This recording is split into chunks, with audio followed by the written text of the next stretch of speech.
Hello years 150 ఏళ్ల తర్వాత Spain చరిత్రలో ఒక కొత్త అధ్యాయం మొదలు కాబోతుంది. 20 ఏళ్ల యువతి మహారాణి కాబోతుంది. అంతేకాదు త్రివిధ దళాలకు అత్యున్నత కమాండర్గా నిలవనుంది. పుట్టుకతోనే సింహాసన వారసురాలిగా మారిన ఆ బాధ్యతలకు తాను అర్హురాలిని నిరూపించుకునేందుకు శిక్షణ కూడా పొందింది. 150 ఏళ్లుగా ఆ వంశంలో పురుషులే కింగ్గా ఉంటున్న స్పెయిన్లో మొదటిసారి 20 ఏళ్ల యువతి రాజ్యాధికారాన్ని చేపట్టనుంది. ఆమె పేరే ప్రిన్సెస్ లియోనర్. ప్రస్తుతం ప్రపంచంలో అతి తక్కువ దేశాల్లో మాత్రమే మహారాణులు కొనసాగుతున్నారు. అలాంటి వారిలో అతి చిన్న వయస్కురాలిగా నిలిచారు లియోనర్. ఈ నేపథ్యంలో లియోనర్కు సంబంధించిన కొన్ని అంశాలు తెలుసుకుందాం. లియోనర్ 2005 అక్టోబర్ 31న స్పెయిన్ రాజకుటుంబంలో జన్మించారు. తండ్రి ప్రస్తుత కింగ్ ఆరో ఫిలిప్, తల్లి మహారాణి లెటిజియా. లియోనర్కి సోఫియా అనే చెల్లెలు కూడా ఉన్నారు. అయితే పెద్ద కుమార్తె కావడంతో స్పెయిన్ సింహాసనానికి వారసత్వ హోదా లియోనర్కే దక్కింది. ప్రిన్సెస్ కావడంతో చిన్నతనంలోనే అన్ని ప్రత్యేకంగా ఉన్నాయి కూడా. అయితే వారసురాలి కిరీటం దక్కాలంటే వారసత్వం మాత్రమే సరిపోదు. ప్రస్తుత జనరేషన్ కేవలం వారసత్వాన్ని మాత్రమే అంగీకరించే పరిస్థితిలో లేదు.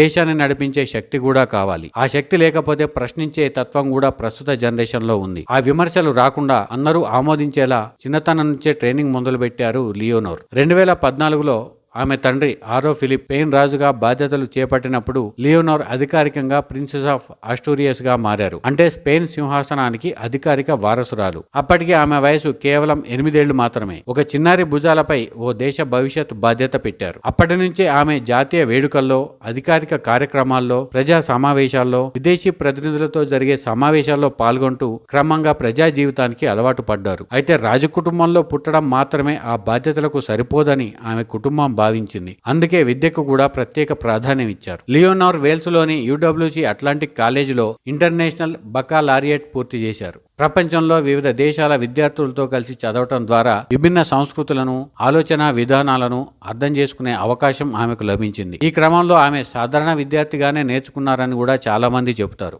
ఇక భవిష్యత్ రాణిగా ఒకరోజు ప్రపంచ దేశాలతో దౌత్య సంబంధాలు కొనసాగించాల్సి ఉండటంతో ఆ అనుభవం ఆమెకు ఎంతో కీలకంగా మారుతుందని ఆమె కుటుంబం భావించింది. అంతేకాకుండా వివిధ భాషలపై కూడా పట్టు సాధించారు. స్పానిష్ తో పాటు ఇంగ్లీష్, ఫ్రెంచ్, కాటలాన్ వంటి భాషలు మాట్లాడగలిగే లియోనోర్ అరబిక్, మాండరిన్ వంటి భాషలపైన శిక్షణ పొందారు. ఇక లియోనోర్ జీవితంలో అత్యంత కఠినమైన అధ్యాయం అప్పుడే మొదలైంది. అదే సైనిక శిక్షణ. స్పెయిన్ రాజ్యాంగం ప్రకారం దేశ రాజు లేదా రాణి సాయుధ బలగాలకు అత్యున్నత కమాండర్ గా ఉంటారు. ఆ హోదా రావాలంటే త్రివిధ దళాల్లో ట్రైనింగ్ తప్పనిసరి. అందుకే 2023లో లియోనోర్ 3 సంవత్సరాల కఠినమైన ట్రైనింగ్ తీసుకున్నారు. జారగోజాలోని మిలిటరీ అకాడమీలో కఠినమైన శిక్షణ పొందారు. ఆ తర్వాత మారిన్లోని నేవీ స్కూల్లో, ఎయిర్ ఫోర్స్ లో ట్రైనింగ్ పొందారు. 2026లో స్పానిష్ రాజకుటుంబ చరిత్రలో సోలో ఫ్లైట్ పూర్తి చేసిన తొలి మహిళగా గుర్తింపు పొందారు లియోనోర్. వాస్తవానికి 2023లోనే స్పెయిన్ పార్లమెంటులో ప్రమాణ స్వీకారం చేశారు. అంటే భవిష్యత్ రాణిగా దేశ రాజ్యాంగాన్ని, చట్టాలను, ప్రజల హక్కులను గౌరవిస్తానని ప్రమాణం చేయటం ద్వారా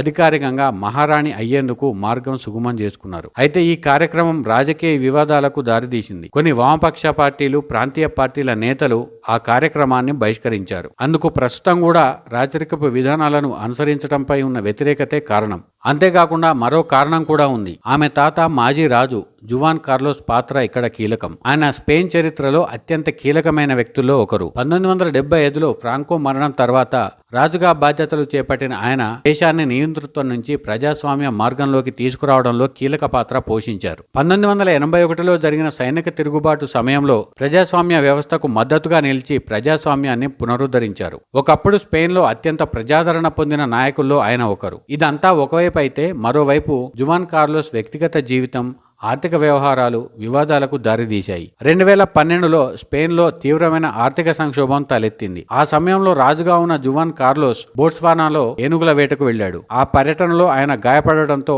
ఆ విషయం వెలుగులోకి వచ్చింది. దేశ ప్రజలంతా ఆర్థిక ఇబ్బందులు ఎదుర్కొంటున్న ఆ సమయంలో ఆ దేశ రాజు ఖరీదైన విదేశీ వేటయాత్రకు వెళ్లడం తీవ్ర విమర్శలకు దారితీసింది. ఇక ఆర్థిక వ్యవహారాలపైన ఆరోపణలు వచ్చాయి. స్పెయిన్ను ఈ అంశం కుదిపేసింది కూడా. మక్కా మదీనా హైస్పీడ్ ప్రాజెక్టుకు సంబంధించి సౌదీ నుంచి భారీగా నిధులు వచ్చినట్టు ఆరోపణలు వచ్చాయి. స్విస్ బ్యాంకులో ఖాతాలు వివాదాస్పదమయ్యాయి. ఇక తన సన్నిహితురాలైన కొరిన్నా లార్సెన్ అంశం కూడా వివాదాస్పదమైంది. వీటిపై దర్యాప్తు కూడా జరిగింది.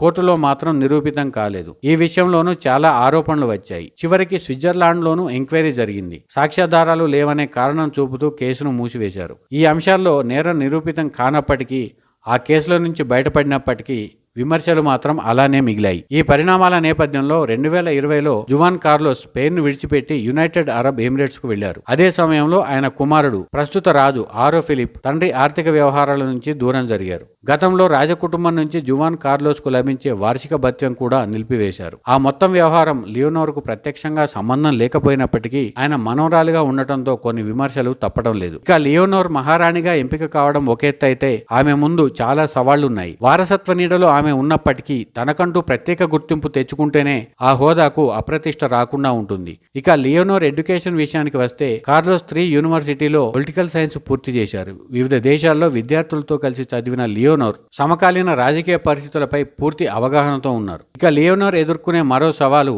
ఆమె వ్యక్తిగత గోప్యత. ఆమె సాధారణ యువతి కాదు. ఆమె వేసే ప్రతి అడుగు వార్తే అవుతుంది. ఆమె మాట్లాడే ప్రతి మాట విశ్లేషణకు గురవుతుంది. అయితే సోషల్ మీడియాలో ఇప్పటికే యాక్టివ్గా ఉన్న లియోనోర్ అదే పేరుతో ఉన్న నకిలీ అకౌంట్లను, ఫేక్ అకౌంట్లను ఎదుర్కోవాల్సి ఉంటుంది. ఇప్పటికే ఆమెకు సంబంధించి ఏఐతో కూడిన వీడియోలు చాలా కనిపిస్తూ ఉంటాయి. వాటిని నియంత్రించడం కూడా ఆమెకు కత్తి మీద సాము లాంటిదే. ఎందుకంటే మహారాణిగా ఉన్న సమయంలో అలాంటి ప్రచారం ఆమెకు మాత్రమే కాదు, ఆ దేశానికి కూడా అప్రతిష్ట తెస్తుందని చెబుతున్నారు. ఇక మరికొన్ని విషయాలకు వస్తే లియోనోర్ కు సంబంధించి గతంలో కొన్ని అంశాలు ప్రచారంలో ఉన్నాయి. స్పానిష్ ఫుట్బాల్ ఆటగాడు పాబ్లో గావి లియోనోర్ రహస్యంగా ఇష్టపడుతుందనే ప్రచారం కూడా కొంతకాలంగా సాగింది. 2022 వరల్డ్ కప్ సమయంలో రాజు ఆరో ఫిలిప్ గావి నుండి ఒక జెర్సీని ప్రత్యేకంగా లియోనోర్ కోసం తీసుకున్నారనే వార్త అప్పట్లో బాగా ప్రాచుర్యంలోకి వచ్చింది. అయితే ఆ ఆరోపణలను తర్వాత ఖండించారు. ఇక వేల్స్ లోని UWC అట్లాంటిక్ కాలేజీలో చదువుకునే రోజుల్లో ఒక బ్రెజిలియన్ అమెరికన్ క్లాస్మేట్ తో ఆమె డేటింగ్ లో ఉన్నట్టు అంతర్జాతీయ మ్యాగజైన్లలోనూ ఊహాగానాలు వచ్చాయి. అయితే ఈ వార్తకు ఎలాంటి ధృవీకరణ లేకపోవడంతో ఆమె లీగల్ గా ప్రొసీడ్ అయ్యారు కూడా. ఇక మహారాణిగా అర్హత సంపాదించాలంటే ఆమె నేవీలో ట్రైనింగ్ తీసుకోవడం తప్పనిసరి. ఆ సమయంలో సహచరులతో కలిసి ఓ బీచ్ లో ఉన్న కొన్ని ఫోటోలు బయటకు రావడంతో పాటు అందులో ఒకరిని ఆమె ప్రియుడిగా పేర్కొంటూ మీడియాలో కథనాలు వచ్చాయి. అయితే ఈ అంశంపై లియోనోర్ ఇండైరెక్ట్ గా స్పందించారు. అతను తన తోటి క్యాడెట్ మాత్రమే అని తెలిపారు. మరో ప్రత్యేక విషయం ఏంటంటే స్పెయిన్ సాంప్రదాయ ప్రకారం రాజు లేదా రాణికి తలపై కిరీటం పెట్టే పట్టాభిషేకం ఉండదు. పార్లమెంటు సాక్షిగా రాజ్యాంగానికి కట్టుబడి ఉంటానని ప్రమాణ స్వీకారం చేయడం ద్వారా మాత్రమే రాజుగా హోదా పొందుతారు. అంటే 2023లోనే లియోనోర్ ఆ హోదా పొందారు. ఇక లియోనోర్ వ్యక్తిగత ఆస్తి విషయానికి వస్తే ప్రస్తుతం $5 మిలియన్ నుంచి $22 మిలియన్ వరకు ఉంటుందని చెబుతున్నారు. అంటే 40 కోట్ల నుంచి 180 కోట్ల వరకు అని భావించవచ్చు. అయితే దీనిపై ఎలాంటి అధికారిక సమాచారం మాత్రం లేదు. ఈ విషయంలో స్పెయిన్ రాజకుటుంబం అత్యంత గోప్యత పాటిస్తుందని చెప్పవచ్చు. ఇక లియోనోర్ మిలిటరీ అకాడమీలో శిక్షణ పొందుతున్న సమయంలో క్యాడెట్లకు ఇచ్చే నెలవారీ వేతనాన్ని అంటే దాదాపు